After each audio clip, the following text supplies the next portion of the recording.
Hello, my dear friends. This is Abdul Rashid Khan here, and today I'm going to start a very new subject, that is hydraulic machine.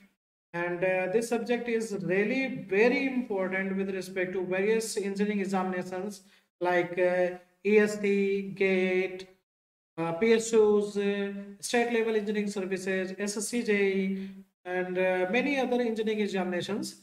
Basically, this subject deals with various type of the hydraulic turbines like Pelton turbine, Francis turbine, Kaplan turbine, propeller turbine, and different type of the hydraulic pumps like a centrifugal pump, reciprocating pump, their applications and the principles used by the different type of the hydraulic machines. Obviously, the subject is quite easy and interesting one, but this subject requires more than 35 hours in order to complete the whole syllabus of the hydraulic machines. So, without wasting a single second, let's start with the introduction part of the hydroelectric power plant. So, at very beginning, one should know what is the hydraulic machine. Hydraulic machine क्या होता है? वो machine hydraulic machine कहलाता है. Those machine are called hydraulic machine which are able to convert the hydraulic energy into mechanical energy, mechanical energy and mechanical energy into hydraulic energy.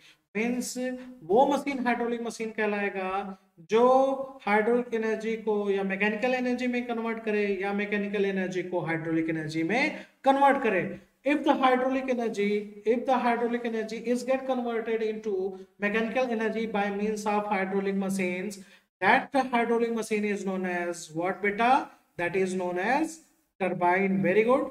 And if the mechanical energy is get converted into hydraulic energy by means of hydraulic machine, then that type of the hydraulic machine is known as what? It is known as pump. Very good.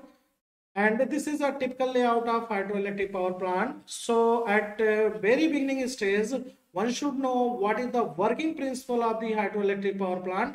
तो बेटा हमारे hydroelectric power plant में एक dam होता है. आप यहाँ देखिए, इसको डैम बोलते हैं. ठीक है. डैम का काम क्या होता है? विच होल्ड्स द वाटर, ये सब क्या है? Water. Which holds the water up to a certain height. कुछ हाइट तक वाटर को होल्ड करने का काम करता है अपना डैम. फिर क्या होता है? Water allows to flow through a pipe. To flow through a pipe is known as penstock. Water जिस पाइप के थ्रू फ्लो होता है उसको पेनस्टॉक बोलते हैं. And at one end of the penstock there is a mechanical device is known as nozzle. Okay. इस penstock के एक सिरे पे हम क्या लगा देते हैं? Nozzle. So what is nozzle? Nozzle क्या है, इसके बारे में देखते हैं. नोजल क्या होता है? Nozzle is a mechanical device which is used to increase the velocity on the expense of pressure energy. ध्यान से रखेंगे, बोलेंगे कि वेलोसिटी आपका नोजल क्या होता है? एक तरह का डिवाइस है जो वेलोसिटी को बढ़ाने का काम करता है on the expense of pressure energy. Okay. क्या आप कंटिन्यूटी इक्वेशन के बारे में जानते हैं? देखते हैं कंटिन्यूटी इक्वेशन कैसे लिखा जाता है.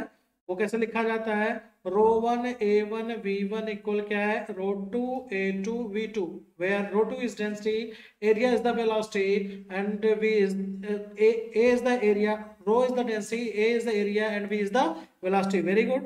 And will you tell me what is the assumption made behind the continuity equations? One should know. So we should know what are the assumptions behind continuity equation. That are, first the flow should be what, beta? Flow क्या होना चाहिए? Flow हमारा steady flow होना चाहिए. याद रखना, flow हमारा क्या होना चाहिए? स्टडी फ्लो होना चाहिए. दूसरा क्या होगा बेटा? दूसरा क्या होगा? फ्लो वन डायमेंशनल होना चाहिए. बेटा तीसरा क्या होना चाहिए? इस इक्वेशन को देखो, कंटिन्यूटी इक्वेशन को देखो किस फॉर्म में लिखा हुआ. फिर से पढ़ देता हूं बेटा, किस फॉर्म में लिखा है? ρ1 A1 V1 equal ρ2 A2 V2। इस इक्वेशन को ऐसा देख के नहीं लगता है कि ρ1 इज नॉट इक्वल टू ρ2, मतलब डेंसिटी क्या है, कांस्टेंट नहीं है। और इस तरह के फ्लो को क्या बोला जाता है, किस तरह का फ्लो बेटा, ये बोला जाता है कंप्रेसिबल फ्लो। समझ में आ रहा है? इस तरह के फ्लो को क्या बोला जाता है, कंप्रेसिबल फ्लो बोला जाता है। लेकिन हमारे हाइड्रो इलेक्ट्रिक पावर प्लांट में बेटा वर्किंग सब्सटेंस क्या है, water. Working substance is taken as water and water is treated as incompressible fluid. Very good. Water को हमेशा इनकम्प्रेसिबल फ्लूइड ट्रीट किया जाता है। तो ρ1 इक्वल क्या लिखा जा सकता है, ρ2। अगर जो फ्लूइड आपका इनकम्प्रेसिबल है, that means density should be constant, remains constant with respect to applied pressure। very good। अगर आपका डेंसिटी कांस्टेंट हो गया तो आप बताइए कंटिन्यूटी इक्वेशन को और कैसे लिखा जा सकता है। आप क्या बचेगा, A1 V1 इक्वल क्या बचेगा बेटा, A2 V2। और इसको क्या लिखा जा सकता है, एरिया इनटू वेलोसिटी इक्वल क्या आ जाएगा आपका, कांस्टेंट। और इस इक्वेशन से थोड़ा आप कंक्लूजन निकालिए, क्या कह सकते हैं, if area will decrease then velocity will obviously increase, and if area will increase then velocity will decrease। okay, very good। तो यहां आइए, नोजल के पास आइए, नोजल के पास आइए, ये हमारा नोजल था, ठीक है। ये डायरेक्शन ऑफ फ्लो है, मतलब ये क्या है, अप स्ट्रीम है, ये अप स्ट्रीम है, और ये क्या है, डाउन स्ट्रीम है, ठीक है। तो क्या होगा, जब वाटर फ्लो हो रहा है from upstream to downstream direction, तो एरिया क्या हो रहा है, लगातार घटता जा रहा है। इस तरह के पैसेज को कौन सा पैसेज बोला जाता है बेटा, कन्वर्जिंग पैसेज, कन्वर्जिंग पैसेज, ठीक है। तो एरिया लगातार घटता जा रहा है, और क्योंकि वाटर है, water is treated as incompressible fluid, तो डेंसिटी क्या होगा, कांस्टेंट होगा। एरिया घटेगा तो वेलोसिटी क्या हो जाएगा बेटा, वेलोसिटी बढ़ जाएगा। तो मेरे को बताओ काइनेटिक एनर्जी क्या होगा, और ज्यादा बढ़ेगा। क्यों बढ़ेगा बेटा, क्योंकि काइनेटिक एनर्जी का फार्मूला क्या होता है, हाफ mv²। यहाँ आप कह रहे हो वेलोसिटी बढ़ रहा है, और वेलोसिटी किस फॉर्म में है, स्क्वायर फॉर्म में, यानी वेलोसिटी बहुत ज्यादा बढ़ेगा यहाँ। तो इसका मतलब काइनेटिक एनर्जी बहुत ज्यादा बढ़ जाएगी। तो हमारा अल्टीमेट एम ये है नोजल लगाने के लिए कि यहाँ जो जेट ऑफ वाटर बाहर निकल रहा है from outside outlet of the nozzle, वो उसकी वेलोसिटी ज्यादा से ज्यादा हो जाए। क्योंकि अगर वेलोसिटी ज्यादा है ना बेटा, तो ये जो बकेट है, प्लेट है, वेन है, ब्लेड है, जिस पर ये जेट ऑफ वाटर स्ट्राइक कर रहा है ना बेटा, वेलोसिटी ज्यादा होने की वजह से इंपैक्ट भी ज्यादा होगा। इंपैक्ट ज्यादा होने की वजह से फोर्स क्या हो जाएगा बेटा, ज्यादा हो जाएगा, ठीक है।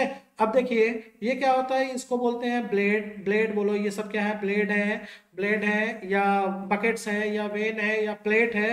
ये माउंटेड कहाँ होते हैं बेटा, ये देखिए ये माउंटेड होते हैं कहाँ, रनर पे, ठीक है। रनर पे फिक्स होते हैं, माउंटेड होते हैं, ठीक है। और ये आपका रनर कहाँ माउंटेड होता है बेटा, रनर माउंटेड होता है शाफ्ट पे, ठीक है, शाफ्ट पे। अब देखो आपने क्या किया, आपने नोजल लगाया, नोजल लगा के वेलोसिटी बढ़ा दिया, वेलोसिटी बढ़ के क्या हो गया, काइनेटिक एनर्जी और भी ज्यादा हो गया। इसका मतलब ये जेट ऑफ वाटर स्ट्राइक हुआ आपके प्लेट पे, प्लेट पे, वेन पे, बकेट पे, और एक तरह का फोर्स जनरेट कर दिया। अब देखिए ये आपका शाफ्ट है, शाफ्ट से ये रेडियल डिस्टेंस आपको पहले से पता है बेटा, पता है। तो एक बात बताओ, फोर्स पता है, रेडियल डिस्टेंस पता है, तो हम क्या पता कर सकते हैं बेटा, टार्क। टार्क पता कर लिया, टार्क कैसे हो जाएगा, F×R। टार्क मुझे पता है, जब भी टार्क किसी बॉडी पे लगता है तो उस बॉडी को रोटेट कर देता है। ध्यान सुनिए, जब भी किसी बॉडी पे टार्क प्रोड्यूस होगा तो उस बॉडी को रोटेट करेगा। अब यहाँ देखिए इस बकेट पे, इस बकेट पे, इस ब्लेड पे, वेन पे force into r torque produce हो गया, टार्क प्रोड्यूस हो गया तो इसको रोटेट करेगा। अब क्योंकि ये बकेट, प्लेट, वेन्स कहाँ माउंटेड है, आपके रनर पे माउंटेड है, तो रनर क्या करेगा बेटा, एंटी क्लॉकवाइज डायरेक्शन में रोटेट करना स्टार्ट कर देगा, ठीक है। और जब रनर रोटेट करता है तो अपने करस्पॉन्डिंग एक पावर लाता है, that power is known as what बेटा, that power is known as runner power. बहुत अच्छे। और ये रनर कहाँ माउंटेड होता बेटा, रनर माउंटेड होता है आपके शाफ्ट पे, ठीक है। रनर माउंटेड होता है आपके शाफ्ट पे, तो करस्पॉन्डिंग क्या होता है, कौन सा पावर जनरेट होता है बेटा, ये पावर जनरेट होता है आपका शार्ट पावर, ठीक है। अब शार्ट पावर मिल गया, तो एक मैकेनिकल और मैकेनिकल और सिविल इंजीनियर का अल्टीमेट मोटो क्या होता है कि जो हमारा पावर मिले वो लास्ट में शॉर्ट पावर जनरेट कर दिया जाए। शॉर्ट पावर जनरेट करने के बाद एक एक कंपोनेंट और लगाते हैं जिसको बोलते हैं क्या, जनरेटर। जनरेटर क्या करता है, जो आपने ये सॉफ्ट पावर आपको मिला, इसको कन्वर्ट कर देता है क्या, इलेक्ट्रिकल पावर में। ठीक है, इसका मतलब ये हो गया कि हमें इलेक्ट्रिसिटी ज्यादा से ज्यादा अगर जो चाहिए, इलेक्ट्रिकल पावर ज्यादा ज्यादा चाहिए, तो मुझे क्या ज्यादा चाहिए होगा, शॉर्ट पावर ज्यादा चाहिए होगा। अगर शॉर्ट पावर ज्यादा चाहिए होगा बेटा, तो हमें क्या ज्यादा चाहिए होगा, रनर पावर ज्यादा चाहिए होगा। अगर रनर पावर ज्यादा चाहिए होगा तो बेटा क्या ज्यादा चाहिए होगा, ये टार्क ज्यादा चाहिए होगा। टार्क ज्यादा चाहिए होगा तो ये फोर्स ज्यादा चाहिए होगा, और ये फोर्स बेटा ज्यादा चाहिए होगा। तो magnitude of the force is calculated by Newton second law of motion, which is rate of change of linear velocity और इम्पल्स मोमेंटम इक्वेशन। ओके, तो वहां से वेलोसिटी का कॉन्सेप्ट आता है। वेलोसिटी अगर आपने बढ़ा दिया तो आपका फोर्स की वैल्यू बढ़ जाएगा। ये आपका फोर्स कैसे कैलकुलेट किया जाता है, ये नेक्स्ट लेक्चर में मैं आपको बहुत क्लियरली बताऊंगा। फिलहाल के लिए यहाँ बस इतना क्या करेंगे, हम फोर्स की वैल्यू बढ़ाने के लिए हम यहाँ वेलोसिटी बढ़ाना पड़ता है, इसीलिए हम क्या करते हैं, पेन स्टॉक के एक एंड पे क्या लगाते हैं बेटा, नोजल लगाते हैं। ठीक है, अब देखो, अगर जो मैं एग्जांपल के लिए बोलूं कि अपने गाल पे आप धीरे से मारो तो धीरे से चोट लगेगा, लेकिन अगर अपने हाथ की वेलोसिटी को बहुत तेज अगर कर दोगे तो ये बहुत तेज इंपैक्ट करेगा। ठीक है, बहुत ज्यादा मारने की जरूरत नहीं है, अदरवाइज गांठ भी टूट सकता है, स्वेलिंग भी आ सकती है। ठीक है, उतना ही जितना काम चले। ठीक है बेटा, तो वापस आते हैं पेन स्टॉक पे, फिर से वापस आते हैं। ठीक है, पेन स्टॉक पे क्या होता है बेटा, एक रेगुलेटिंग वाल्व लगा होता है यहाँ। ध्यान से देखेंगे बेटा, बहुत इंपॉर्टेंट है। यहाँ एक रेगुलेटिंग वाल्व लगा होता है। क्यों लगा होता है, रेगुलेटिंग वाल्व क्या होता है, इसको बोलते हैं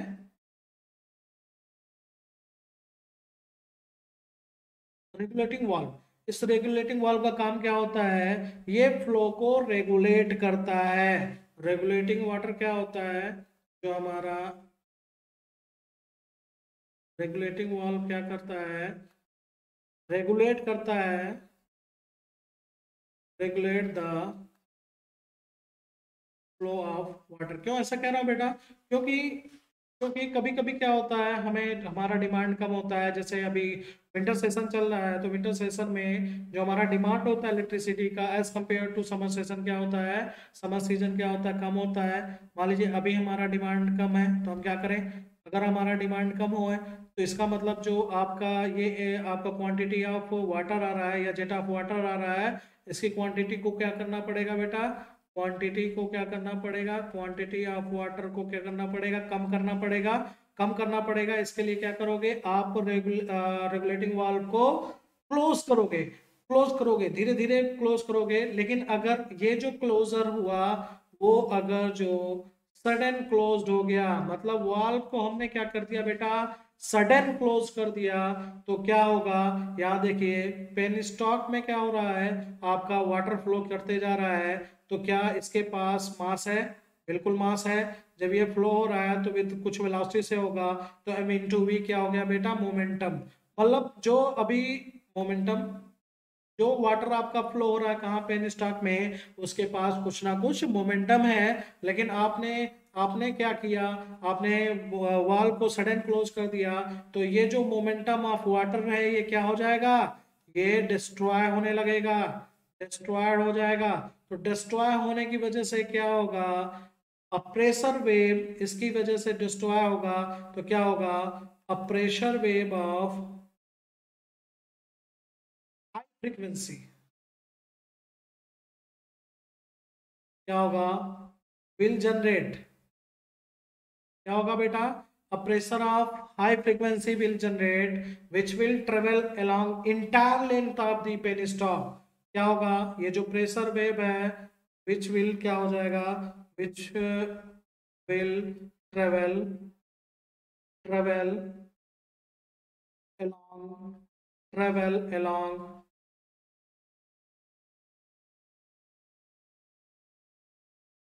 entire entire entire length of penstock penstock with the velocity of with the velocity of sound. ध्यान से सुनिए, जैसे ही ये मोमेंटम आपका ब्रेक डाउन होगा, डिस्ट्रॉय होगा, और frequency of pressure wave of high frequency will generate which will travel along entire length of the penstock with the velocity of the sound, and this phenomena is known as क्या बेटा, क्या कहलाता है? Water hammer. क्या क्या कहलाता है बेटा? Water hammer. तो जो वाटर हैमर होता है ना बेटा, हमारे लिए क्या है? नेगेटिव इंपैक्ट है। क्यों? क्योंकि वाटर हैमर से क्या होने वाला है? यहाँ प्रेशर वेव जनरेट होगा। अगर इस प्रेशर की इंटेंसिटी इस पेन स्टॉक के मटेरियल के स्ट्रेंथ से ज्यादा हो जाएगा तो क्या हो जाएगा?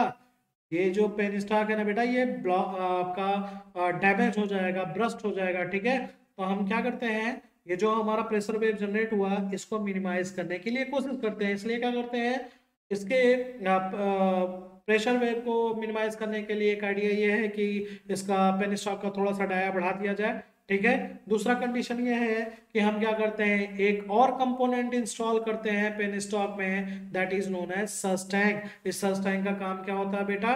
देखिए आपने क्या किया, सडन क्लोज किया, वाटर हैमर इफेक्ट आया, प्रेशर वेव ज्यादा जनरेट हो गया। प्रेशर वेव जब जनरेट हो गया, यहाँ देखिए आपका एक्यूमुलेशन ऑफ वाटर मॉलिक्यूल होगा, प्रेशर यहाँ ज्यादा है, तो ये आपका पानी ऊपर चढ़ने लगेगा। कहाँ? सर्ज टैंक में। अब सर्ज टैंक में पानी ऊपर चढ़ने लगेगा तो एक्यूमुलेशन ऑफ वाटर क्या हो जाएगा? कम हो जाएगा। मतलब यहाँ प्रेशर आपका क्या हो जाएगा? कम होने लगेगा। इसलिए सर्ज टैंक पूछा जाता है कि सर्ज टैंक क्यों यूज किया जाता है। तो आप बताइए सर्ज टैंक क्यों यूज किया जाता है? तो क्यों किया जाता है? To relieve to relieve the intensity of pressure wave. समझ में आया? इसको दिमाग में बिठा लीजिए, ये कई बार क्वेश्चन पूछा जा चुका है वेरियस टाइप इंजीनियरिंग एग्जामिनेशन में। ठीक है, तो सर्ज टैंक क्यों यूज किया जाता है? सर्ज टैंक यूज किया जाता है इंटेंसिटी ऑफ प्रेशर को कम करने के लिए, हमेशा ध्यान रखेंगे। ठीक है, अब यहाँ आते हैं डैम के पास एक और कंपोनेंट लगा होता है, उस कंपोनेंट को बोला जाता है क्या बेटा? Trace break. लिख देता हूँ, क्या बोला जाता है? ट्रेस।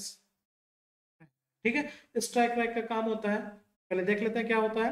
ठीक है, जब आपका रेनी सीजन होता है तो क्या करता है, पानी अपने साथ, वाटर अपने साथ आपके स्टोन के छोटे छोटे टुकड़े लेकर आपके आ जाते हैं, कुछ सेडिमेंट्स आ जाते हैं, डेब्रिस आ जाते हैं, तो वो कहाँ सेटल डाउन हो जाते हैं? यहाँ सेटल डाउन हो जाते हैं।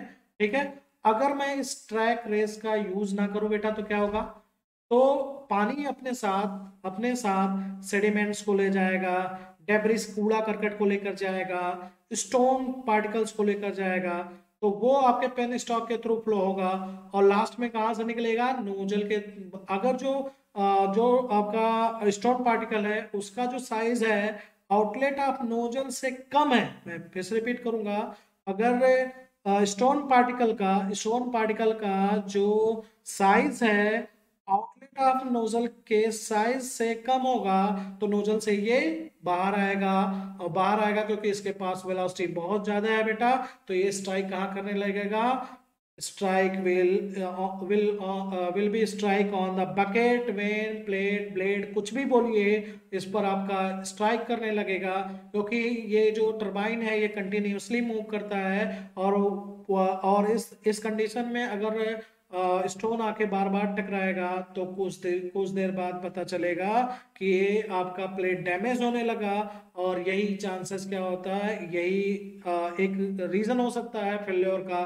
किसका? टरबाइन के फेल्योर का। ठीक है, तो ये हम क्या चाहते हैं कि ये स्टोन पार्टिकल्स, सेडिमेंट्स या डेब्रिस यहाँ तक ना आए। अच्छा, एक चीज और हो सकता है, यहाँ जो स्टोन पार्टिकल आया उसका जो साइज है वो आउटलेट ऑफ नोजल से ज्यादा है। ध्यान से सुनिएगा, जो आपका स्टोन पार्टिकल का साइज है ना, अगर जो उसका साइज आउटलेट ऑफ नोजल से ज्यादा है तो क्या होगा, यहाँ आपका एक्यूमुलेट होने लगेगा, इकट्ठा होने लगेगा, तो नोजल को क्या कर देगा? चोक कर देगा।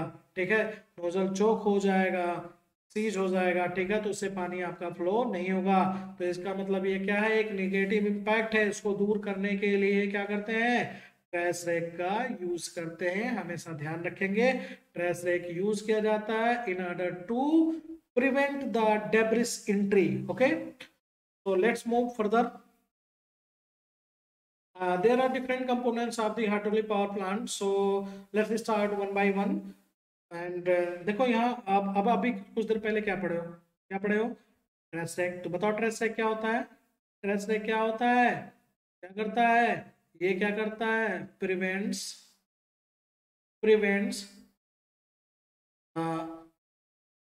एंट्री ऑफ, क्या बेटा? एंट्री ऑफ क्या? डेब्रिस, कूड़ा करकट इसी को बोलते हैं। डेब्रिस हो गया, सेडिमेंट्स हो गया, स्टोन पार्टिकल्स हो गए। ठीक है बेटा, स्मॉल पार्टिकल्स हो गए, तो इनको क्या करता है? इसके एंट्री को रोकता है। ठीक है, फिर डैम क्या होता है? एक कंक्रीट स्ट्रक्चर होता है। डैम क्या होता है? कंक्रीट स्ट्रक्चर होता है जो होल्ड करता है वो water up to a certain height. क्या बोल सकते हैं? जो डैम होता है वो क्या करता है? Holds the water, up to certain height. ठीक है बेटा। पेनिस्टॉक क्या होता है? पेनिस्टॉक पहले ही बताया। पेनिस्टॉक क्या होता है बेटा? एक पाइप होता है जिसके थ्रू वाटर फ्लो होता है। Very good. अब एक चीज आता है फोरवे। फोरवे के बारे में जानते हैं। फोरवे इंपॉर्टेंट है। ठीक है, ये इंजीनियरिंग सर्विसेज में पूछा गया है, तो इसके लिए हम हाइड्रो इलेक्ट्रिक पावर प्लांट पे वापस आते हैं। इसके लेआउट को देखते हैं, तो इसको थोड़ा सा इरेज करते हैं क्योंकि इसमें कुछ ज़्यादा चीज़ें लिख दी गई हैं। ठीक है, तो बात करते हैं किसके लिए? बात करते हैं हम फोरवे के लिए। तो फोरवे ध्यान रखना, फोरवे जो होता है वो हमेशा पावर चैनल और पेन स्टॉक पे लगाते हैं। सुना? पावर चैनल, ये जो मैं बोल रहा हूँ वर्ड, ये एग्जैक्टली पूछा गया है engineering services examination civil branch में। ध्यान रखना, फोरवे कहाँ यूज किया जाता है? पावर चैनल और पेन स्टॉक पे। और इसकी वर्किंग वेरी सिमिलर टू क्या है? सस्टैंक होता है। इसका जो एक्शन है बिल्कुल सस्टैंक के एक्शन के बराबर, एक्शन के मतलब इक्विवेलेंट होता है। ठीक है, हम क्या करते हैं यहाँ, जब आपने रेगुलेटिंग वाल्व लगाया तो इसकी वजह से क्या हुआ? वाटर हैमर इफेक्ट आया। ठीक है, यहाँ प्रेशर जनरेट हुआ, तो हम क्या करते हैं? जब प्रेशर जनरेट होगा, अब एक तरह से ये क्या है? ये आपका फोरवे है। फोरवे क्या करता है? इस पानी को अपने अंदर स्टोर करने लगता है, वर्किंग एज सच टैंक। ठीक है, अगर आपके हाइड्रो इलेक्ट्रिक पावर प्लांट में सच टैंक यूज है तो फोरवे का यूज करना कोई जरूरी नहीं है। ठीक है, इस चीज का ख्याल रखना। ठीक है, आगे बढ़ते हैं। क्या था सच टैंक? सच टैंक मैंने आपको बताया ये बहुत इंपॉर्टेंट है, कई बार क्वेश्चन पूछा जा चुका है, तो इसको ख्याल रखेंगे। तो सच टैंक क्या होता है? Such tank is use to what? Relieve the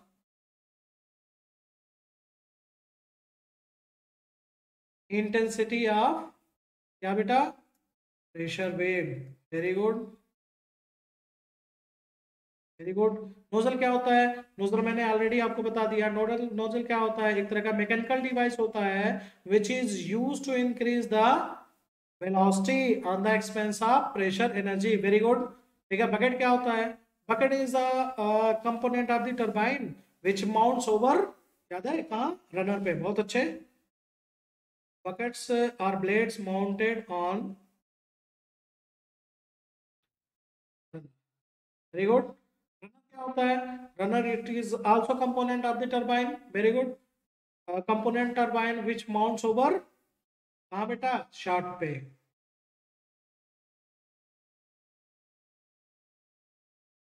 mounted the shaft. क्या होता है? ये भी एक कंपोनेंट किसका होता है? टरबाइन का। विच प्रोड्यूस, क्या प्रोड्यूस करता है ये बेटा? क्या प्रोड्यूस करता है? Shaft power. और मुझे यही शाफ्ट पावर तो चाहिए। यही शाफ्ट पावर आपको मिल गया, जनरेटर लगाइए बेटा, इलेक्ट्रिसिटी प्रोड्यूस कीजिए और मौज कीजिए। चलिए, आपको तो इतना क्लियर हो गया होगा। चलिए फर्दर मूव करते हैं। बात करते हैं टाइप्स ऑफ हेड की। Very important. ठीक है, बहुत तरह के हेड होते हैं। जैसे हम आते हैं इसको समझने के लिए हाइड्रो इलेक्ट्रिक पावर प्लांट के पास, यहाँ आते हैं, इसको इरेज करते हैं, फिर अच्छे से देखते हैं क्या होता है different type of head.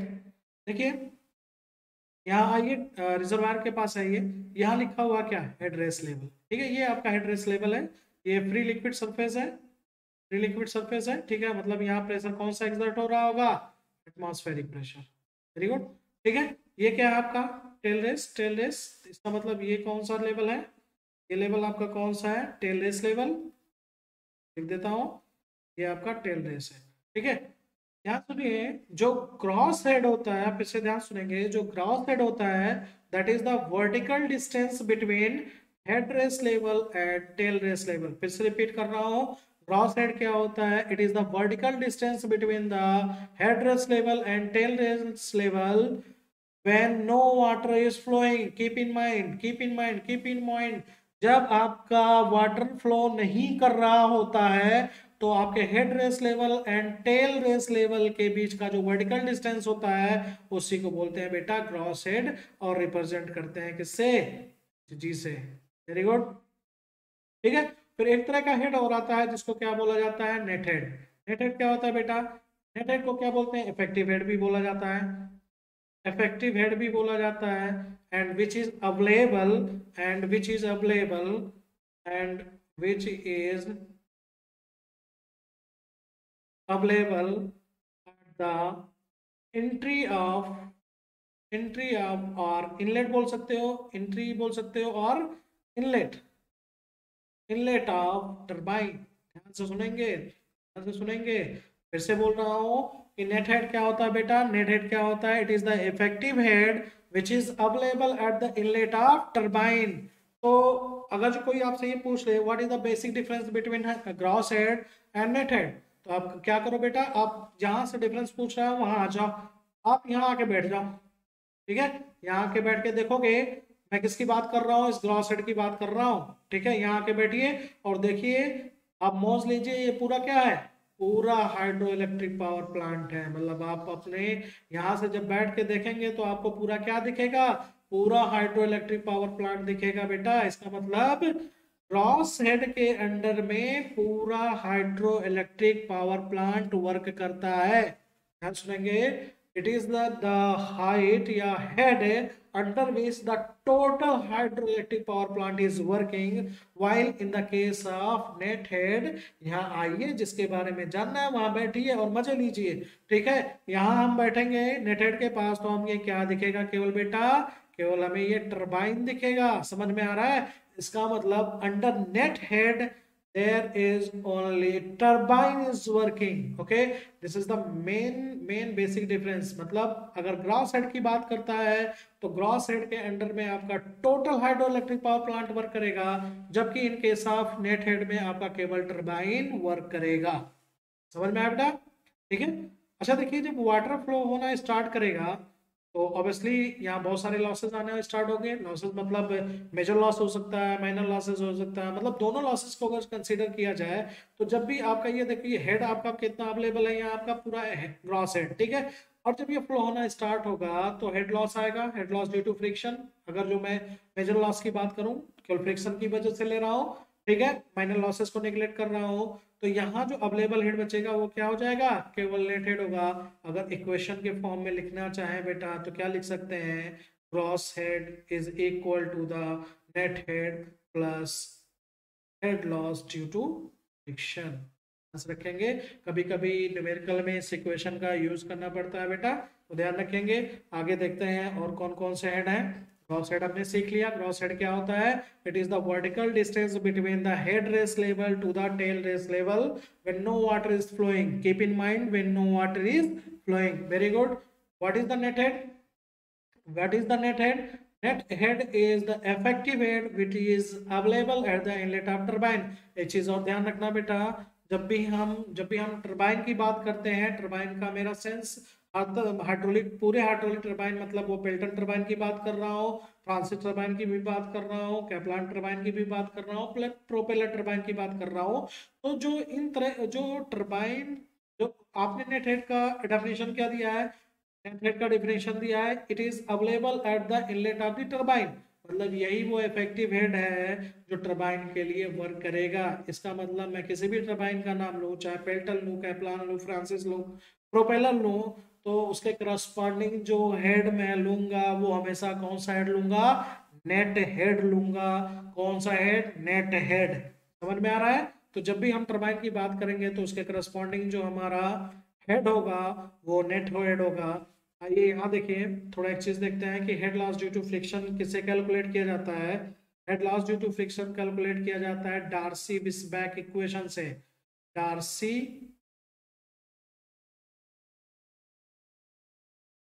विस्बैक equation, ठीक है। इसका एजम्पशन क्या है बेटा, पहले एजम्पशन बताओ फिर इसके आगे बढ़ते हैं। एजम्पशन क्या होता है, ध्यान रखिए इसके दो एजम्पशन है। क्या फ्लो क्या होना चाहिए, फ्लो हमारा स्टडी फ्लो होना चाहिए, ध्यान रखना। दूसरा क्या होना चाहिए, ये जो आपका ये क्वेश्चन मैं लिखूंगा that is valid for laminar as well as turbulent flow. तो ये आपका एजम्पशन याद रखना, क्योंकि कभी कभी एजम्पशन भी पूछा जा सकता है। तो कभी जब मैं लेमिनार फ्लो पढ़ाऊंगा और टर्बुलेंट फ्लो पढ़ाऊंगा तो आप चौंकेंगे नहीं कि मैंने ये इक्वेशन दोनों जगह कैसे यूज कर लिया। तो ये कंडीशन ही होता है कि आपका डार्सी-विस्बैक इक्वेशन जो होता है, ठीक है, अभी मैं फार्मूला बता रहा हूँ, वो आपका laminar as well as turbulent case में भी फॉलो होगा। तो ये value head loss due to friction कैसे आता है, एच एफ की वैल्यू होती है F L V square divide by 2 GD equal क्या आता है, ये वेलोसिटी के फॉर्म में है। अब मैं डिस्चार्ज के फॉर्म में लिखना चाहता हूँ F L Q square divide by 12 D⁵ ठीक है। ये कन्वर्जन है।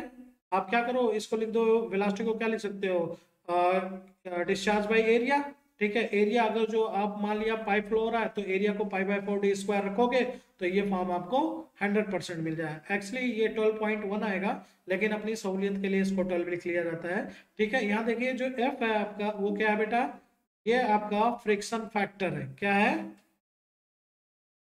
Friction factor, very good.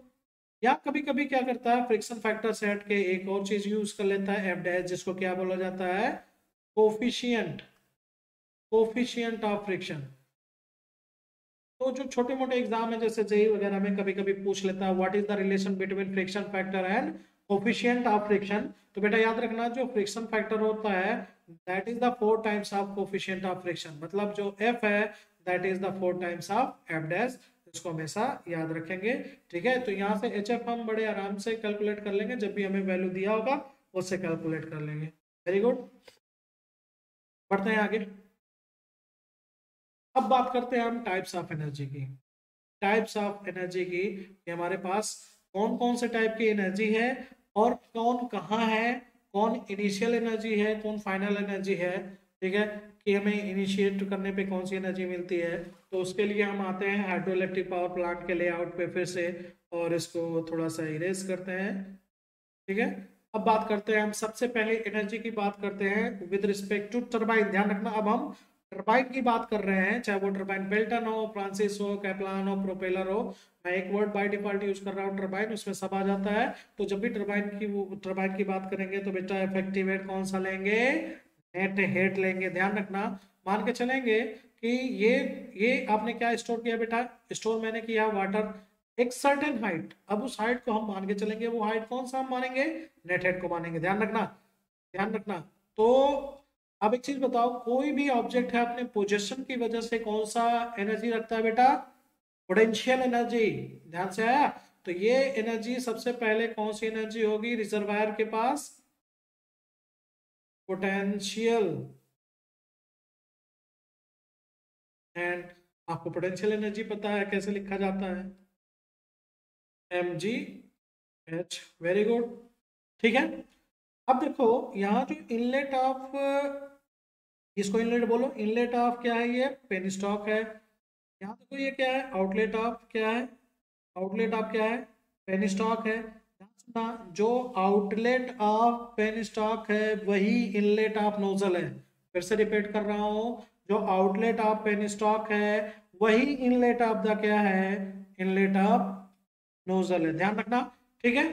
तो ये जो इनलेट ऑफ नोजल, अगर जो मैं बात करूं फर्स्ट लॉ ऑफ थर्मोडायनेमिक्स का, तो जितनी एनर्जी यहाँ होनी चाहिए उतनी एनर्जी यहाँ भी होनी चाहिए। मतलब at the inlet energy available at the inlet of the penstock is equal to the energy available at the inlet of nozzle या आउटलेट ऑफ पेन स्टॉक। ध्यान रखना, इनलेट ऑफ इनलेट ऑफ क्या, इस nozzle के inlet पे भी उतना ही energy होगा। कितना एनर्जी की बात हो रहा है, mgh की बात हो रही है, ठीक है। तो अब ये जब नोजल है, नोजल क्या करेगा, वेलोसिटी को बढ़ाएगा on the expense of the pressure energy, ध्यान से रखना। तो ये किस फॉर्म में निकालेगा, जेट में वेलोसिटी बढ़ा तो बढ़ा रहा, तो ऑब्वियसली यहाँ कौन सी एनर्जी मिलेगी, हाफ mv², मतलब यहाँ एनर्जी मिल जाएगी कौन सी, ठीक है। तो पहली एनर्जी क्या है, पहली एनर्जी क्या है, पोटेंशियल एनर्जी। दूसरी एनर्जी क्या है बेटा, काइनेटिक एनर्जी। थोड़ा यहाँ, जब ये आपका क्या है, एक पूरा टरबाइन है, पूरा का जो एज अ होल बात करें तो ये टरबाइन है, ठीक है। टरबाइन टरबाइन एक तरह का क्या होता है, मशीन होता है। मशीन क्या होता है, मशीन डिफरेंट डिफरेंट एलिमेंट से मिलके बने होते हैं, और जब मशीन मोशन में होता है तो उसके जो एलिमेंट्स होते हैं वो रिलेटिव मोशन में होते हैं, और जब रिलेटिव मोशन होता है एक मशीन का, तो वो क्या कहलाता है, उस तरह का मोशन कहलाता है क्या, मैकेनिकल मोशन। मैकेनिकल मोशन, तो करस्पॉन्डिंग एनर्जी क्या होगी बेटा, mechanical energy.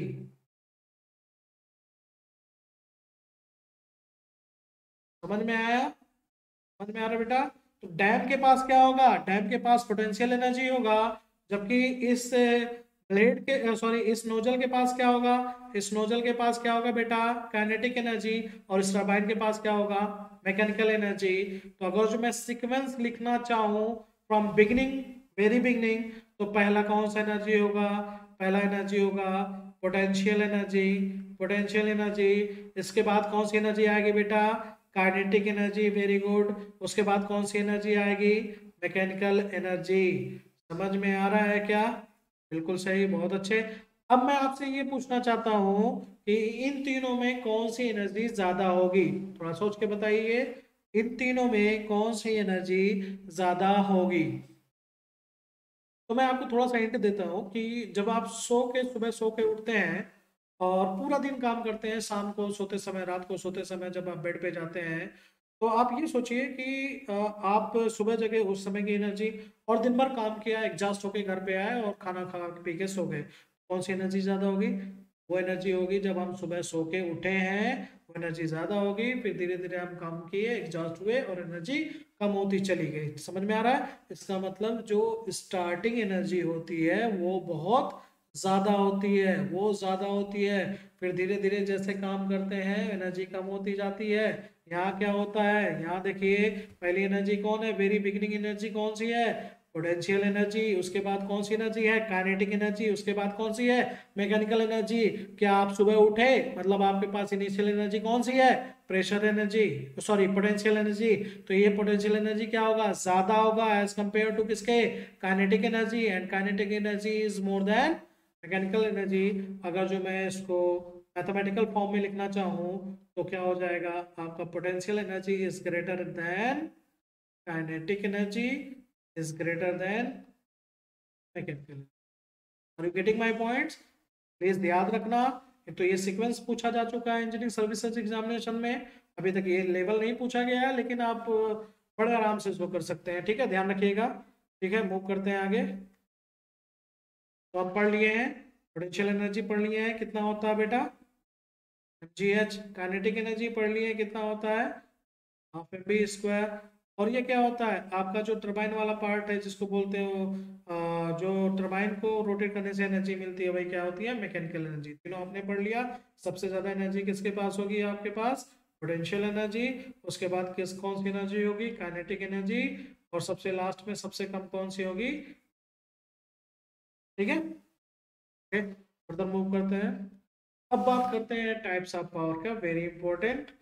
Types of power की बात करेंगे तो एक बार फिर से हम चलेंगे हाइड्रो इलेक्ट्रिक पावर प्लांट के लेआउट पे, ठीक है। हाइड्रो इलेक्ट्रिक पावर प्लांट के लेआउट पे आएंगे, उसको एड्रेस करते हैं। ध्यान से देखिए, इस रिजर्वायर के पास आइए, यहाँ जो स्टोर सब्सटेंस है वो सब्सटेंस क्या है आपका, है, ठीक है। यहाँ कौन सी एनर्जी आ रही थी बेटा, यहाँ आ रही थी पोटेंशियल एनर्जी। तो अगर मैं बात करूं पावर की, तो पावर क्या होता है, एनर्जी पर सेकेंड। यानी अगर मैं पोटेंशियल एनर्जी पर सेकेंड निकालूं किसका, वाटर का, ध्यान से सुनना, मैं क्या निकाल रहा हूं, पोटेंशियल एनर्जी पर सेकेंड ऑफ वाटर। समझ में आ रहा है? तो एनर्जी, एनर्जी पर सेकंड क्या कहलाएगा? पावर। किसका? वाटर का। तो हम क्या निकालने जा रहे हैं? क्या निकालने जा रहे हैं? पावर। किसका? वाटर का। ठीक है, तो पावर किसका निकाल रहे हैं? पावर ऑफ वाटर, या शॉर्ट फॉर्म में इसको क्या लिख दूं? Water power. और वाटर पावर इसको मैं शॉर्ट में और लिखूंगा WP। ध्यान रखना, इस WP की वैल्यू कैलकुलेट कर सकते हो। यस, क्या बोल सकते हैं? पोटेंशियल एनर्जी पर सेकेंड। ध्यान रखना, पोटेंशियल एनर्जी पर सेकेंड। पोटेंशियल एनर्जी क्या है? mgh पर सेकेंड, मतलब विद रिस्पेक्ट टू क्या है? टाइम है। ठीक है, आगे यहाँ थोड़ा बढ़ के मैं समझाता हूँ ब्लैंक पेज पे। ध्यान से देखिए, आप क्या निकाले हो? Power of water. Power of water, या क्या आप निकाले हो? वाटर पावर, जिसको मैंने क्या लिख दिया? WP। ये क्या होगा? पोटेंशियल एनर्जी पर सेकेंड, mgh डिवाइड बाई क्या? T। मन में आ रहा है? तो यहाँ एक टर्म आता है क्या? M dot. M dot, M dot होता क्या है? ये होता है मास फ्लो रेट। क्या होता है? Mass flow rate. With respect to समय क्या निकालते हैं हम? मास निकालते हैं। ठीक है, एम डॉट को क्या बोला जाता है? M dot is called mass flow rate. And we know that आपका मास क्या होता है बेटा? ठीक है, या पहले डेंसिटी निकालो। डेंसिटी इक्वल क्या होता है? Mass by volume. ये सभी को पता है, ये आपका वॉल्यूम है। ठीक है, अगर जो मुझे यहाँ से मास कैलकुलेट करना हो, मास कैलकुलेट करना हो m, तो ये क्या हो जाएगा?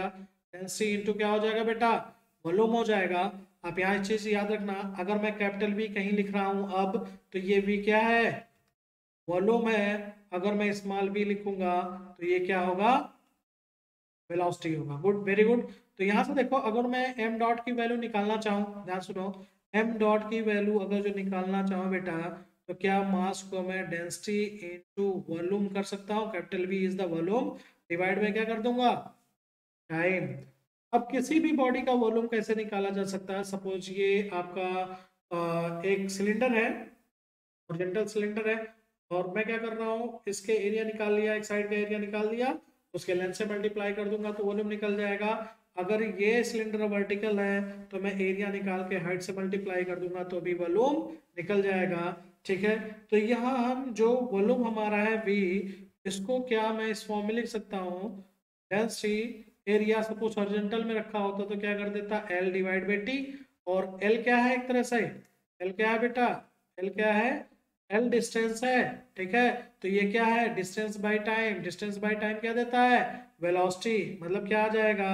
रो ए L बाई टी, क्या लिख दिया? स्मॉल v वेलोसिटी, क्योंकि हमने स्मॉल v को क्या माना है? स्मॉल v को माना है वेलोसिटी। ठीक है, तो यहाँ क्या आ जाएगा? रो एरिया इंटू वेलोसिटी। और हम जानते हैं a इंटू वी क्या होता है बेटा? एरिया इंटू वेलोसिटी क्या होता है? एरिया इंटू वेलोसिटी क्या होता है? डिस्चार्ज। क्यू क्या है आपका? डिस्चार्ज। ठीक है, और इसकी वैल्यू कितनी होती है? Area into velocity. ठीक है, तो अब जहां जहां आपका m डॉट आएगा, उसकी डायरेक्ट वैल्यू मैं क्या रख दूंगा बेटा? रो क्यू। ठीक है, तो अब वाटर पावर के पास वापस आते हैं। वाटर पावर के पास वापस आते हैं। हमने लिखा था क्या? वाटर पावर पोटेंशियल एनर्जी पर सेकेंड। ठीक है, potential energy mgh divide by T किया, तो m बाई टी को मैंने m डॉट लिख दिया, कोई दिक्कत नहीं। ठीक है, अभी देखा है m डॉट किसके बराबर है? अभी देखा m डॉट किसके बराबर है? रो क्यू के बराबर है। जी एच लिखा, रो जी को एक साथ किया, क्यू एच को ऐसे कर दिया, ताकि प्रोनाउंसिएशन में मुझे आसान लगता है, इसलिए मैं रो जी को एक साथ रखता हूँ, क्योंकि रोजी भी क्या है? स्पेसिफिक वेट है। ठीक है, तो क्या लिख सकते हैं? वह आपका जो पावर ऑफ वाटर या वाटर पावर आया, वो उसकी कितने फार्मूले हो गए? एक लिख सकते हैं m डॉट जी एच, एक दूसरा लिख सकते हैं क्या? रो क्यू जी एच। एक चीज और है, आप यहाँ ये हाइड्रो इलेक्ट्रिक पावर प्लांट के लेआउट पे आइए। इस लेआउट में ये चीज देखो, यहाँ वाटर निकल रहा है, वाटर पावर है। एक बात बताइए, नोजल के आउटलेट से भी तो निकल रहा है। वाटर, यहाँ वाटर आउटलेट ऑफ नोजल से भी तो निकल रहा है, तो यहाँ भी तो कैलकुलेट किया जा सकता है वाटर पावर। बिल्कुल कैलकुलेट किया जा सकता है, आगे बढ़िए, कैलकुलेट करके दिखाता हूँ। ठीक है, अब मुझे निकालना वाटर पावर। वाटर और कहाँ से निकल रहा है बेटा? At the outlet of nozzle, समझ में आ रहा है? तो एट द आउटलेट हमें पावर चाहिए, पावर का मतलब एनर्जी पर सेकेंड, आउटलेट ऑफ नोजल पे कौन सा एनर्जी है? काइनेटिक एनर्जी, समझ में आ रहा है? तो यहाँ हम क्या करेंगे, काइनेटिक एनर्जी एट क्या, आउटलेट ऑफ क्या, नोजल, नोजल क्या कर देंगे, पर सेकेंड, समझ में आ रहा है? तो ये भी तो वाटर पावर देगा। चलिए ठीक है, अब लिखिए काइनेटिक एनर्जी क्या होता है, हाफ एम बी स्क्वायर। अगर मैं पर सेकंड कर रहा हूँ तो किसकी बात कर रहा हूँ, मास फ्लो रेट का। बहुत अच्छे। अच्छा एक बात बताइए, v इक्वल क्या लिख सकता हूँ मैं, v इक्वल हेड अगर जो h है तो क्या v equal under root 2gh लिख सकता हूँ? अच्छे, बिल्कुल लिख सकता हूँ। तो अगर जो v स्क्वायर की वैल्यू मुझे कैलकुलेट करना हो तो क्या आ जाएगा, 2gh। यहाँ कैलकुलेट करिए, ये वैल्यू हाफ हो जाएगा, m डॉट अभी आपने निकाला है उसकी वैल्यू क्या हो जाएगी, rho into Q. We square की वैल्यू जब भी पुट करेंगे तो क्या कर देंगे, 2gh। ठीक है, टू टू कैंसिल आउट हो जाएगा, क्या हो जाएगा, रो जी एक साथ करिए, फिर क्या लिख देंगे, क्यू एच। तो बताइए water formula, water power formula जब मैं लिखने जाऊंगा तो एक साथ तीनों को याद रखूंगा, कैसे, जो वाटर पावर होगा, वाटर पावर होगा उसको मैं लिख सकता हूँ एम डॉट जी एच, उसको लिख सकता हूँ रो जी क्यू एच, उसको लिख सकता हूँ half M dot we square. Please याद रखना, याद रखना एक चीज और याद रखना बेटा, ये कब है, ये कब है इक्वल है सब, ये कब इक्वल है, फिर से बोल रहा हूँ, जब आपका वेलोसिटी क्या है, वेलोसिटी अंडर रूट 2gh है। क्वेश्चन ऐसे फंसेगा अगर जो क्वेश्चन में आपका कोफिशिएंट ऑफ वेलोसिटी सीवी भी दे दे, तो क्या ये जो इक्वेशन लिखा है इसको मैं लिख सकता हूँ?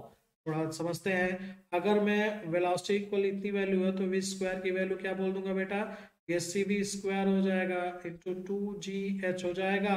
सी वी क्या होता है बेटा, यह है coefficient of, coefficient of velocity. ध्यान रखना ये क्या है बेटा, कोफिशिएंट ऑफ वेलोसिटी है। अब मुझे वाटर पावर निकालना कहाँ, at the outlet of nozzle, at outlet of nozzle। ध्यान रखना मैं कहाँ निकाल रहा हूँ, आउटलेट ऑफ नोजल पे वाटर पावर निकाल रहा हूँ। तो ये वैल्यू पुट करना थोड़ा, तो क्या लिखता, half, half M dot we square लिखता, हाफ ये क्या हो जाएगा, रो क्यू लिख दूंगा एम डॉट को, वी स्क्वायर की वैल्यू क्या आ जाएगी बेटा, c we square, c we square into 2gh, two two cancel out हो जाएगा।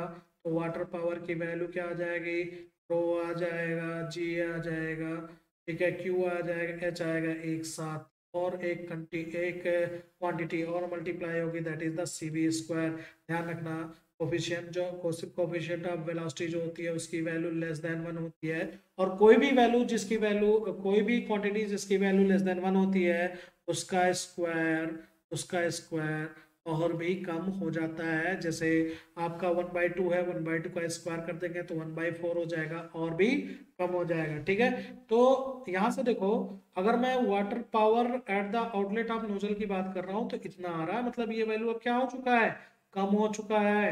ठीक है, ऑब्वियसली कम होना चाहिए, इनलेट पे पावर ज्यादा होना चाहिए, आउटलेट पे कम होना चाहिए, तभी तो फ्लो होगा। समझ में आ रहा है? तो ध्यान रखना है ये जो हमने तीनों को एक साथ लिखा है, ये तब लिखा है जब सीवी की वैल्यू क्या कंसीडर की गई है, 1, मतलब कोई लॉसेस कंसीडर नहीं किया गया। ये बात रही है आपका वाटर पावर। देखते हैं और कौन सी पावर की बात हो रही है। चलिए देखते हैं इसके बाद कौन सी पावर आ सकती है, कौन, इसके लिए हाइड्रो इलेक्ट्रिक पावर प्लांट के लेआउट पे आते हैं। अब देखिए वाटर पावर कहाँ से आया, वाटर पावर आया, स्ट्राइक कहाँ करेगा बेटा, स्ट्राइक करेगा इस बकेट पे, बकेट पे स्ट्राइक करेगा, फोर्स जनरेट होगा, टार्क जनरेट होगा, रोटेट करेगा।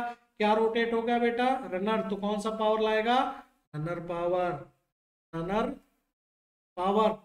समझ में आ रहा है? ध्यान सुनना, कौन सा पावर जनरेट होगा बेटा, रनर पावर जनरेट होगा। समझ में आ रहा है? ठीक है,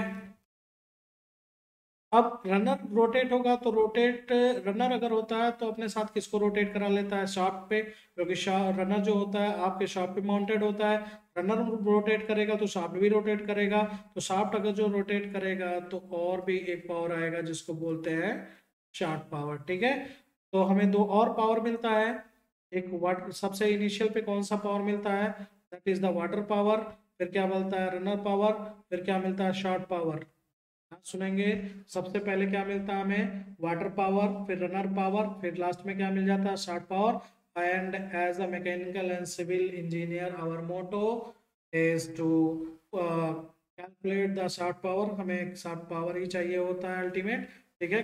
और बाद में जनरेटर लगा के इलेक्ट्रिसिटी तो हम प्रोड्यूस करा लेंगे, ठीक है। तो अगर जो आपसे पूछा जाए एट वेरी बिगनिंग या तीनों में पूछ लिया जाए कौन सा पावर ज्यादा होगा, तो बेटा आप बताओ कौन सा पावर ज्यादा होना चाहिए। ऑब्वियस सी बात है, जो इनिशियल पावर होगा वो ज्यादा होगा। सबसे पहला पावर कौन सा है, वाटर पावर, वाटर पावर ज्यादा होगा। फिर क्या आएगा रनर पावर, और सबसे कम क्या आएगा, समझ में आ रहा है, समझ में आ रहा है बेटा, वेरी गुड। मूव करते हैं, फिर बात करते हैं हम एफिशिएंसीज की। कुछ एफिशिएंसी लिखी हुई हैं, ठीक है। हम ऐसे नहीं याद करेंगे, हम जो भी कुछ याद करेंगे बिल्कुल उसके सीक्वेंस से याद करेंगे ताकि हमें कोई दिक्कत ना हो। तो इसके लिए हम वापस आते हैं हाइड्रो इलेक्ट्रिक पावर प्लांट के पास और देखते हैं कि एफिशिएंसीज का क्या सीक्वेंस हो सकता है। हमने एनर्जी का सीक्वेंस देखा, हमने पावर का सीक्वेंस देखा, अब एफिशिएंसी का भी सीक्वेंस देख लेते हैं ताकि हमें कुछ रटना ना पड़े, ठीक है। टेस्ट कर लेते हैं, ठीक है। अब बात करते हैं एफिशिएंसी का। तो पहली एफिशिएंसी क्या हो सकती है, रटना बिल्कुल नहीं है, बुक्स में उल्टा सीधा दे रखा होता है, सीक्वेंस नहीं दे रखा है, इसलिए हम रटते रटते परेशान हो जाते हैं। हम कितना रटेंगे, हम समझ लेंगे तो वही बेहतर है। अगर मुझे सीक्वेंस याद रहेगा तो वो कभी रटना भी नहीं पड़ेगा और हमेशा याद भी रहेगा। तो कोशिश करते हैं याद करने की या फिर समझने की कि कौन सी एफिशिएंसी पहले होगी, फिर बीच में होगी, फिर बाद में होगी। चलिए देखते हैं। यहाँ स्टोर क्या कर रखा है बेटा, अगर मैं आपसे पूछूं तो यहाँ स्टोर क्या है, वाटर। बहुत अच्छे, ठीक है। और अगर जो पावर के टर्म में करूँ तो ये क्या यहाँ देगा, वाटर पावर देगा, ठीक है। वाटर पावर आपका दिया तो यहाँ भी वाटर पावर देगा, और वैल्यू कम होगा ज्यादा होगा, डिपेंड अपॉन कि आपने लॉसेस कंसीडर किया है कि नहीं किया है। तो मैं अगर जो वाटर पावर की बात करूं, चलो मेरे पास इनलेट पे यहाँ, अब टरबाइन की बात कर रहे हैं क्योंकि हम इफिशिएंसी ऑफ टरबाइन निकाल रहे हैं। तो ऑब्वियसली यहाँ आएंगे, टरबाइन के पास ही आएंगे, ठीक है। तो यहाँ at the outlet of nozzle पे जो हमारा पावर मिल रहा है वो वाटर पावर है। तो जो हमारे टरबाइन पे जो इनिशियल इनपुट है, ध्यान से सुनेंगे, जो टरबाइन का इनिशियल इनपुट है, सबसे पहला इनपुट है, वो इनपुट है आपका क्या, वाटर पावर। ध्यान रखना, जब भी हम बात इफिशिएंसी करते हैं बाय डिफॉल्ट अगर जो बोले इफिशिएंसी क्या होता है, it is the ratio of output to the input, बोल सकते हैं बिल्कुल। तो अगर जो मुझे कोई भी इफिशिएंसी निकालनी हो तो मुझे उसका इनपुट पता चल जाए और आउटपुट पता चल जाए तो बड़े आराम से मैं इफिशिएंसी कैलकुलेट कर सकता हूँ। तो यहाँ मुझे पहले सीखना होगा कि कौन सी इफिशिएंसी पहले आएगी। तो किसकी इफिशिएंसी निकालने वाले हो, हम इफिशिएंसी निकाल रहे हैं टरबाइन का, ध्यान सुनेंगे टरबाइन का। तो हमें टरबाइन के पास आना पड़ेगा। तो टरबाइन के पास जो पहली पावर मिला इनपुट, वो कौन सा पावर है, वाटर पावर। अब देखो इसका इम्पैक्ट क्या होगा, जैसे ही वाटर पावर स्ट्राइक होगा इस बकेट पे तो रनर घूमेगा, क्या सुनेंगे, रनर घूमेगा। अगर रनर घूम रहा है तो बेटा करस्पॉन्डिंग पावर कौन सा हो जाएगा, रनर पावर। मतलब जो पहला आपने इनपुट किया पावर, वो वाटर पावर है, और इस वाटर पावर की वजह से कौन सा पावर मिल गया आपको, रनर पावर। इन्हीं दोनों का कॉम्बिनेशन देख लेंगे, एफिशिएंसी आ जाएगी। लेकिन ये एफिशिएंसी कौन सी होगी, ध्यान रखना, ये पावर कौन सा है, वाटर। ध्यान सुनोगे, ये क्या है, वाटर है। तो water is word is very symmetrical to hydra. ध्यान सुनेंगे, ये वाटर जो है very symmetrical to word hydra. तो हाइड्रा मीन्स पहली एफिशिएंसी कौन सी एफिशिएंसी होगी, हाइड्रोलिक एफिशिएंसी। ध्यान सुनेंगे, पहली जो एफिशिएंसी आएगी वो एफिशिएंसी होगी कौन सी, हाइड्रोलिक एफिशिएंसी। क्या आपको समझ में आ रहा है, समझ में आ रहा है, प्लीज बेटा ध्यान से समझेंगे। पहला पावर वाटर पावर है, water is word is very similar to the word hydra, इसलिए जो पहली एफिशिएंसी आएगी वो हाइड्रोलिक एफिशिएंसी होगी। ऑब्वियसली भी हम लोग एफिशिएंसी कैलकुलेट कर रहे हैं, तो एफिशिएंसी क्या होता है, रेशियो होता है आउटपुट टू द इनपुट। तो यहाँ देखिए बेटा, जो हमारा इनपुट पे है, इनपुट पे क्या है अभी बताया, वेरी इनिशियल इनपुट क्या है, वाटर पावर। और वाटर पावर की वजह से कौन सा आउटपुट मिला आपको, वाटर पावर। ठीक है, इसको हाइड्रोलिक एफिशिएंसी को ईटा एस से डिनोट करते हैं। ठीक है, तो शॉर्ट फॉर्म में अगर जो लिखे हाइड्रोलिक एफिशिएंसी किसका रेशियो है, it is the ratio of runner power to the water power. Good, ख्याल आपको समझ में आ रहा होगा। ठीक है, अब देखिए, अब टरबाइन पे आइए, टरबाइन पे आइए क्योंकि एफिशिएंसी टरबाइन की निकाल रहे हैं। अब मेरे पास रनर पावर मिल गया। रनर किस पे माउंटेड है बेटा, शाफ्ट पे। क्या सुना, रनर किस पे माउंटेड है, शाफ्ट पे। मैं दो चीज लिख रहा हूँ, इसका ध्यान रखना, एक रनर लिख रहा हूँ, दूसरा क्या लिख रहा हूँ, शाफ्ट लिख रहा हूँ। तो रनर जो माउंटेड है वो किस पर माउंटेड, शाफ्ट है।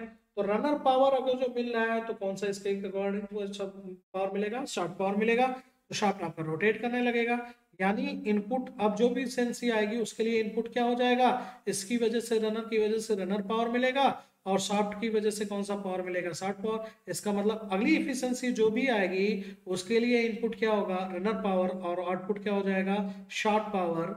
सुना, लेकिन हमें एफिशिएंसी का नाम पता होना बहुत जरूरी है। ठीक है, तो एक चीज देखो, ये जो रनर और शाफ्ट की बात मैं कर रहा हूँ वो किसके कंपोनेंट है, टरबाइन के कंपोनेंट है।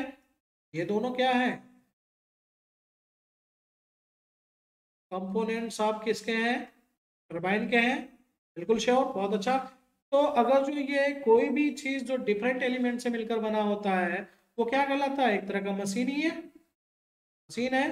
तो मशीन जब मोशन में होता है ना बेटा, मशीन जब मोशन में होता है तो उसके डिफरेंट एलिमेंट्स क्या होते हैं, डिफरेंट एलिमेंट्स जो होते हैं वो रिलेटिव मोशन करते हैं। ये रिलेटिव मोशन लेने लगेगा, रिलेटिव मोशन होगा। और इस तरह के रिलेटिव मोशन को कौन सा मोशन बोलते हो बेटा, मैकेनिकल मोशन। क्या बोलते हैं, मैकेनिकल मोशन।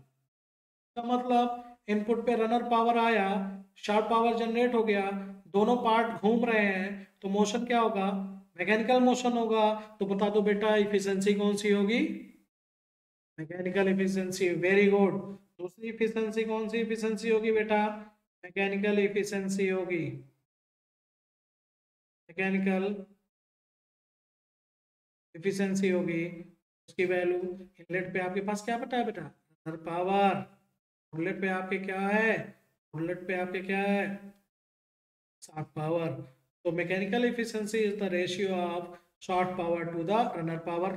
ठीक है, एक एफिशिएंसी और बच जाती है जिसको ओवरऑल पावर कहते हैं, इसको आगे देख लेते हैं। ठीक है, अभी हाइड्रोलिक एफिशिएंसी आपने देखा, हाइड्रोलिक एफिशिएंसी बताइए क्या है, जल्दी से बताइए। वेरी बहुत इनिशियल ये है, तो इनिशियल के लिए इनपुट कौन सा है, वाटर पावर, जनरेट क्या किया, रनर पावर। तो hydraulic efficiency is the ratio of runner power to the water power. ठीक है, फिर आपने क्या दिया, मैकेनिकल, मैकेनिकल एफिशिएंसी। ठीक है, मैकेनिकल एफिशिएंसी में क्या होता है, रनर पावर इनपुट पे होता है और शार्ट पावर आउटपुट होता है। चलिए इसकी बात करते हैं, ओवरऑल एफिशिएंसी की बात करते हैं। ठीक है, ध्यान से, ओवरऑल एफिशिएंसी बेटा क्या होता है, जब भी हम बात करते हैं ओवरऑल एफिशिएंसी, ध्यान सुनेंगे, जब भी हम बात करते हैं ओवरऑल एफिशिएंसी या वर्ड यूज करते हैं ओवरऑल, इसका मतलब क्या होता है, from very beginning to the ending. मतलब आप जब सुबह सो के उठते हैं, दिन भर काम करते हैं, रात को सोते जाते हैं, तो आप सोचते हैं कि आज दिन भर ओवरऑल मैंने काम क्या किया, मतलब जब से मैं जगा और जब मैं सोने जा रहा हूँ इसके दरमियान मैंने कितना काम किया। तो मतलब फ्रॉम बिगिनिंग टू एंडिंग पूरा कैलकुलेशन एक साथ होता है। तो एक बात बताओ, इस टरबाइन के लिए जो बिल्कुल बिगिनिंग पावर है, वो बिगिनिंग पावर कौन सा है बेटा, पावर ही तो है, वाटर पावर भी तो है। और जो एंडिंग पावर है, जो सबसे लास्ट विंडो है जो हमें चाहिए, वो क्या है, और ओवरऑल एफिशिएंसी क्या होता है, it is the ratio of the shaft power to the water power. थोड़ा सा इसमें छिड़खानी कर लेते हैं, मैं कह रहा हूँ इसको लिख दिया shaft power divide by runner power multiply by runner power to the water power. कोई दिक्कत, ये आपका वाटर पावर। ठीक है, अगर जो मैं रनर पावर यहाँ से कैंसिल आउट कर दूंगा तो ये क्या आ जाएगा, shaft power to the water power.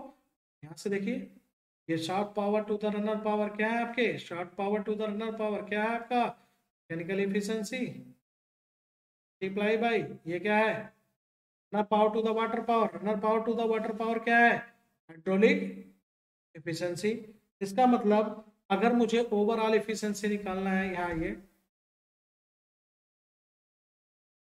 इसका मतलब अगर मुझे ओवरऑल एफिशिएंसी निकालना है तो बाकी जो दोनों एफिशिएंसी बची है उसका क्या कर दिया मैंने, अप्लाई कर दिया।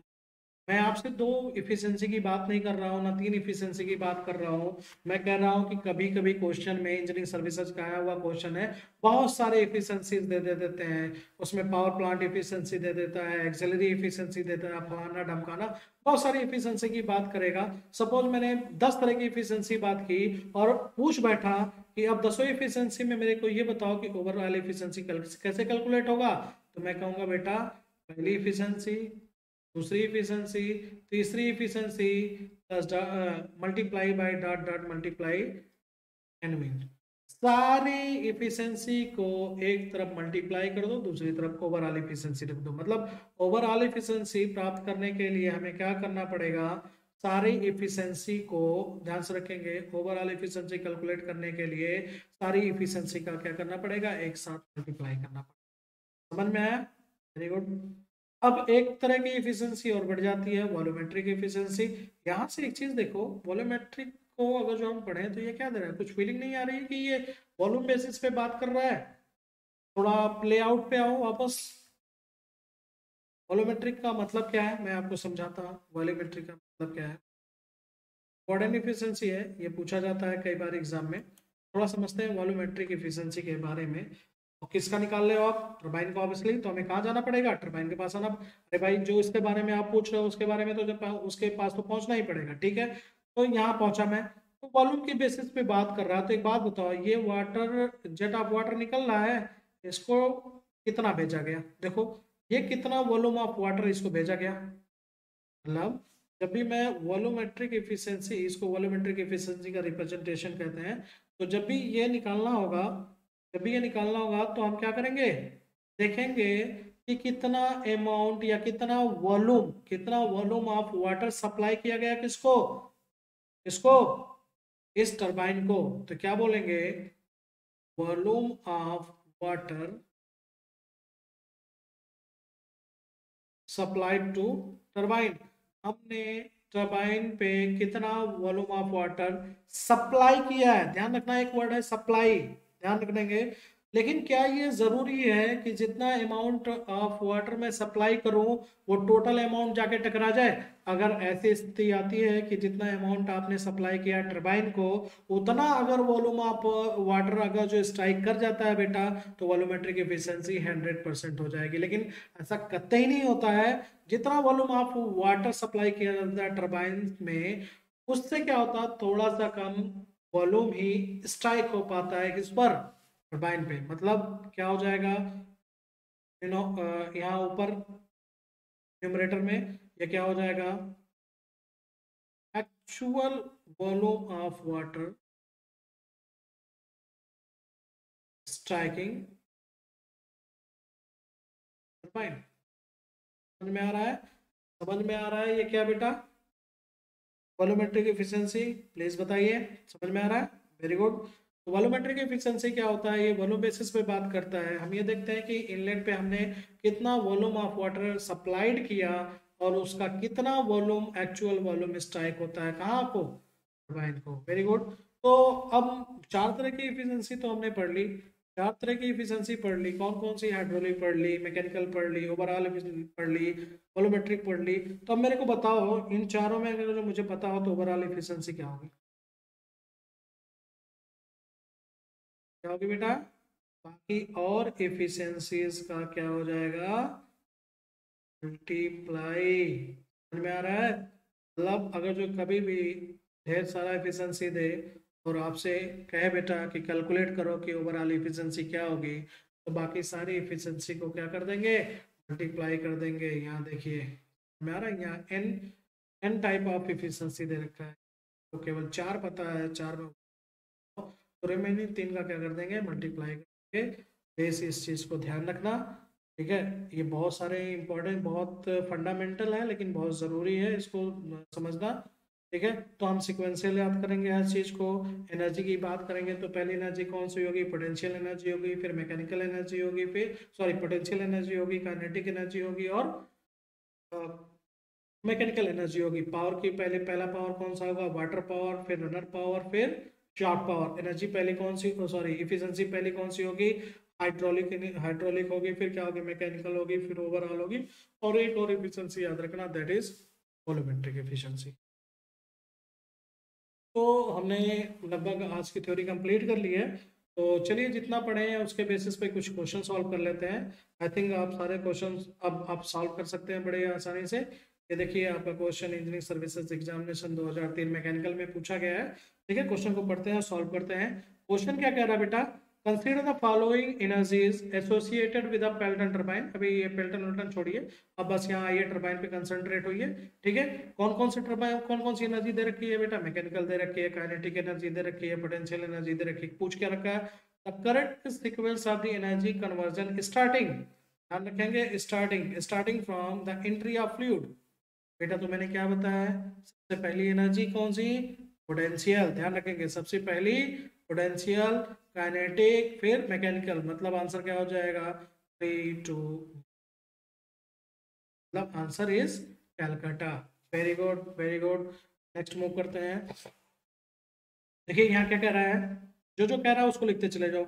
ओवरऑल एफिशिएंसी पेल्टन टरबाइन की दे रखी है बेटा, कितना, ओवरऑल एफिशिएंसी इस तरह रिप्रेजेंट करते हैं, कितना बेटा, कितना है जल्दी से बताओ, 70%, क्या 70% को 0.7 लिख सकते हैं, बिल्कुल लिख सकते हैं, 0.7। ठीक है, फिर क्या कर रहा है, मैकेनिकल एफिशिएंसी दे रखा है, मैकेनिकल एफिशिएंसी कितना दे रखा है बेटा, 35%, मतलब 0.85। ओके, जो पूछ रहा है what is the hydraulic efficiency, कैसे निकलेगा बेटा, तो ओवरऑल की बात कर रहा है ना, तो ओवरऑल को एक तरफ रखो, बाकी सारी एफिशिएंसी का क्या कर दो, भाई कर दो, और क्या।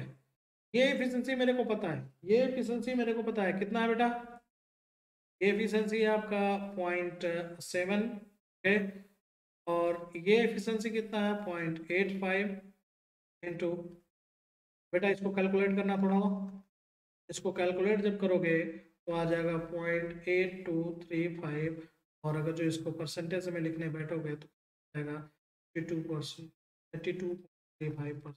तो इसकी नियर बाई वैल्यू कौन सा ले लेंगे, 82। वेरी गुड, आपका आंसर सही हो जाएगा। मूव करते हैं नेक्स्ट। पॉन्डेस, पॉन्डेस की बात कर रहा है, ये सिविल सर्विस, सिविल में पूछा गया है, सिविल ब्रांच में, इंजीनियरिंग सर्विसेज एग्जामिनेशन में। Pondage in the hydro power plant station is defined as, ना बस से अपने अंडरस्टैंडिंग के लिए इतना ध्यान रखेंगे, पॉन्डेस क्या होता है, एक तरह का आपका स्मॉल स्मॉल रिजर्वायर होता है। ठीक है, स्मॉल रिजर्वायर होता है,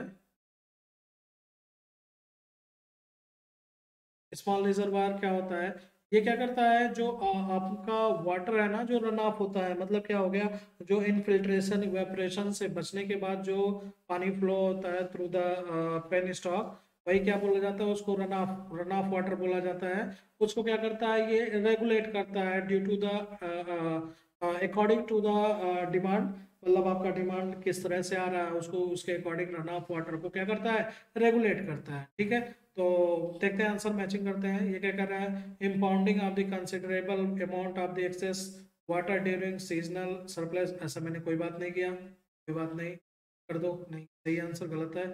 ये कह रहा है regulating body of water in the form of relatively small amount of the run off to regulate flow variation in the daily weekly power requirements, ये सही बोल रहा है। ठीक है, फिर भी हम सी और डी देख लेते हैं। ये क्या है, excess run off to the last for, ऐसी कोई बात मैंने नहीं किया, excess run off for a few hours only, इसकी भी बात नहीं, इसका मतलब बी फॉर बॉम्बे क्या है, सही ऑप्शन है। नेक्स्ट मूव करते हैं। ये क्वेश्चन क्या पूछ रहा है, which one of the following statement is correct, देखते हैं। A forebay, a forebay in the hydel system is provided at the junctions of, मैंने आपको पहले ही भी बता रखा है बड़े अच्छे से कि इस जंक्शन में होता है, किस जंक्शन में होता है बेटा, पावर चैनल और पेन स्टॉक के जंक्शन पे होता है। ठीक है, आप रिपीट करके फिर से वीडियो देख लीजिएगा कि जो फोरवे प्रोवाइड किया जाता है वो पावर चैनल और पेन स्टॉक के जंक्शन पे किया जाता है। चलिए नेक्स्ट मूव करते हैं। ये क्वेश्चन पूछ रहा है कि क्या पूछ रहा है बेटा, the correct sequence in the direction of the flow of water for installation in the hydro power plant is, तो ये सीक्वेंस पूछ रहा है कंपोनेंट्स के। तो एक चीज़ ध्यान रखो, रिजर्वायर सबसे पहले होगा, बिल्कुल है, रिजर्वायर है, ठीक है। फिर देखो कॉमन क्या दे रहा है, सस्टेन की बात कर रहा है, पेन स्टॉक की बात कर रहा है, ठीक है। तो एक बात बताओ, सस्टेन होगा पहले या पेन स्टॉक होगा? ऑब्वियसली पहले क्या होगा, पेन स्टॉक होगा। रिजर्वायर के जस्ट बाद क्या आएगा, पेन स्टॉक होगा। इसका मतलब या तो बी ऑप्शन सही होगा या तो सी सही होगा। आगे बढ़ते हैं, ठीक है। पेन स्टॉक पे क्या होता है आपका, पेन स्टॉक के बाद क्या तुरंत टरबाइन आता है? नहीं बेटा। पेन स्टॉक के ऊपर क्या मेंशन करते हैं, वाटर हैमर से बचने के लिए सस टैंक यूज करते हैं, और लास्ट में टरबाइन तो होता है। इसका मतलब बी फॉर बॉम्बे ऑप्शन सही है, सही। सो गाइस, आज के लिए वीडियो बस इतना ही था। होप सो आप लोग को वीडियो पसंद आया हो। अगर आपको पसंद आया तो it's my humble request to you, all of you, please like share and subscribe और YouTube channel engineer space, so that we can bring very important topics with respect to various engineering examinations. तो आप लोग hope so आप लोगों को पसंद आया होगा। और हम लोग अपने चैनल पे कुछ चीज़ें करने वाले हैं कि जो भी इम्पोर्टेंट टॉपिक है उनकी वीडियो बनाएंगे, और जितने भी उस सब्जेक्ट के इंजीनियरिंग सर्विसेज में क्वेश्चन आए हुए हैं, गेट में आए हुए हैं, या different type of engineering examination में आए, स्टेट लेवल इंजीनियरिंग सर्विसेज में आएंगे, उनको थॉरली डिस्कस किया जाएगा, ठीक है। तो आप बस हमें थोड़ा कोऑपरेट करें, और हम लोग आपको आपके लिए अच्छी अच्छी मटेरियल प्रोवाइड करेंगे, जिससे आपका सिलेक्शन होने में काफ़ी मदद मिले। Thank you so much.